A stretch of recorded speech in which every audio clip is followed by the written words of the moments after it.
வணக்கம் நேயர்களே. தினமும் ஒரு தொழிலதிபரோ இல்ல வழக்கறிஞரோ இல்ல ஒரு தொழில முன்னோடியா இருக்கிற நம்ம இன்டர்வியூ எடுப்போம். அந்த மாதிரி இன்னைக்கு நம்ம ஷோல ஒரு சிறந்த ஜோசியரை இன்டர்வியூ எடுக்கலான்னு கேட்டப்ப அவரு வேற நிகழ்ச்சிக்கு போயிட்டாரு. ஸோ கிடைச்ச ஒரு ஜோசியரை அழைச்சிட்டு இன்னைக்கு இன்டர்வியூ எடுக்க போறோம். மனுஷனாவீங்க ஒரு ஈவிரக்கம் இல்லாம நடந்துக்கிறாங்க. வணக்கம் ஐயா. வணக்கம் வணக்கம் வணக்கம் நேயர்களே.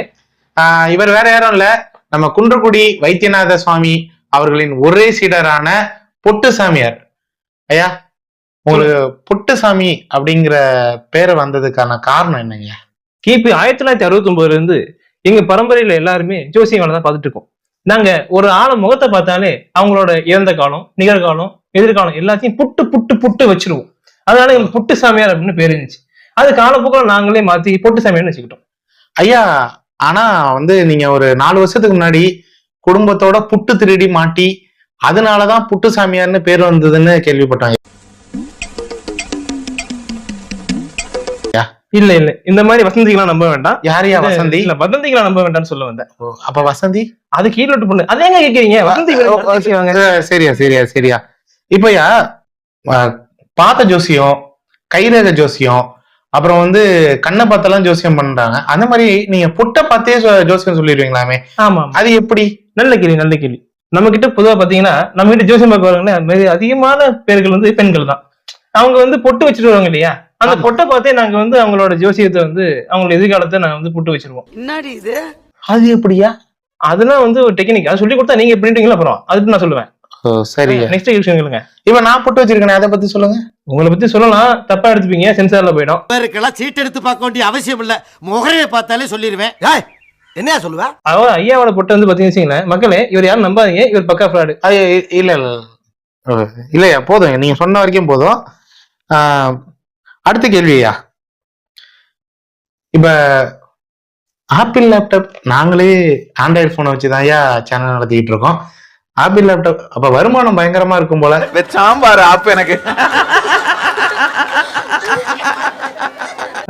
எந்த அளவுக்கு இருக்கு? நம்ம கிட்ட வர பக்தர் பாத்தீங்கன்னா அவர் ஒரு தடவை வந்தாருன்னா அவர் வாழ்நாள் திருப்பி வரவே மாட்டார். ஏன்னா அவர் முகத்திருக்கும் போது அவர் பர்ச காலி பண்ணி விட்டுருவார். என்னையா? இல்ல, பிரச்சனையை காலி பண்ணி விட்டுருன்னு சொல்ல வந்தேன், அதனால திருப்பி வர மாட்டாரு.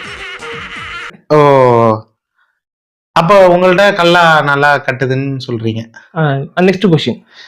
ஓகே ஐயா, இப்ப இந்த போலி சாமியாரை பத்தி எல்லாம் சட்டங்கள் ரொம்ப கண்டிப்பா இருக்கு. அதை பத்தி நீங்க? கண்டிப்பா அந்த போலி சாமியார் எல்லாம் ஒழிச்சே ஆகணும். ஓ, நம்ம ஜோசியக்காரங்க, அதனால இல்ல அதே மாதிரி போலி ஜோசியர்களுக்கும் சட்டம் கடுமையாக்குறாங்களே, அதுதான் ரொம்ப சிரமமா இருக்கு. இல்ல, அந்த போலி ஜோசியெல்லாம் இருக்க கூடாதுன்னு சொல்றதுதான் சொன்னா ரொம்ப சிரமமா இருக்கு. நம்ம மாதிரி நடக்கணும்லையா?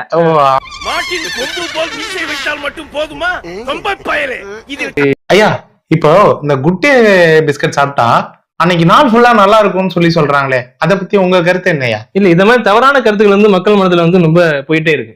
குட்டே பிஸ்கட் சாப்பிட்டா நல்லா இருக்கும், இல்ல டைரி மில்க் சாப்பிட்டா ரொம்ப இனிப்பா இருக்கும் அப்படின்ட்டு. அதெல்லாம் கிடையாது, யாரும் நம்பாதீங்க. நம்ம நாமளா என்னன்னா டெய்லி காலையில இன்னும் சாக்கோபார் சாப்பிடுங்க, chocobar ice cream. Okay okay. Daily காலையில பல்லு கூட வளர்க்க விளைவிச்சு சாப்பிட்டு வச்சுக்கலாம். 7 நாள் சாப்பிட்டு என்ன ஆகும் தெரியுமா? சளி பிடிக்கும்யா? அதான் இல்ல, சனீச பகவானோட அனுக்கிரகம் கிடைக்கும். ஐயோ, ஒரு பைத்தியக்கார பைலட் இந்த நாடு மக்களும் மாட்டிட்டு படுற பாடு. சரி சரி சரி, என்ன? ஓ, புரியுதுங்களா? இது புதுசா இருக்கியா? புதுசா இருக்கு. ஆமா, புதுசா இருக்கும். ஓகே, இந்த மாதிரி பல ஜோசிய வித்தைகளை கையில வச்சிருக்கவர் தான் நம்ம பொட்டு சாமியாரு.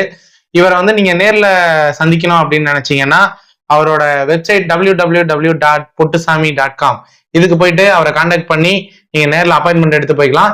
இப்ப நெக்ஸ்ட் இயர் 2026 டிசம்பர் வரைக்கும் அவருக்கு புக்கிங்ல தான் இருக்கு. கூச்சமே இல்ல. நீங்க 2 வருஷத்துக்கு அப்புறம் பாக்கணும்னாலே இப்பதான் புக் பண்ணாதான் உங்களால முடியும். ஸோ மறக்காம அந்த வெப்சைட்ல போயிட்டு புக் பண்ணிக்கோங்க.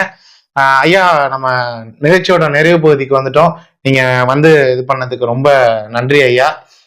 கடைசியா நீங்க மக்களுக்கு நிறைவா என்னையா சொல்ல விரும்புறீங்க? இந்த ஷோ முடிஞ்சு நீங்க என்ன சொல்லுவீங்க? நன்றி, வணக்கம். நன்றி, வணக்கம்.